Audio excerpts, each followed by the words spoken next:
وشاف الحلقه يجي هنا يصور مع عم عبود ساعده. اي حد مش قادر يجي يصور وانت قاعد في بيتك ممكن تشير الفيديو عشان عايزينه يوصل لاكبر عدد من الناس. عم عبود مكانه في السنبلاوين. طريق نوب السنبلاوين، طريق نوب قبل الكوبري العلوي الجديد يمين بجوار ورشه جمال يحيى.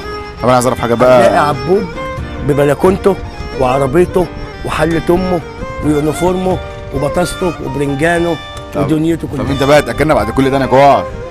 هتصدق اللي انا اقوله لك ده؟ الله. هتصدق ان شاء الله. هاكلك اكل في حياتك ما اكلته. ماشي يا ويلا عم. بينا. يلا بينا. يلا بينا. عم عبد الناصر عايز افهم حاجه. انا اعرف ان الفول في قدره. تمام. دي بقى. لا دي الطاسه بتاعت الزبده، انا الفول عندي في الحله. تعالى كده انزل معايا. تعالى كده انزل. الله يرحمها امي. الله يرحمها. حله امي. ديت حله امي، هي تمام. البركه كلها. انا يا سيدي الفاضل بعمل الفول بتاعي في قلب حله، يعني ايه، لست الوحيد ولكنني متميز بفضل الله.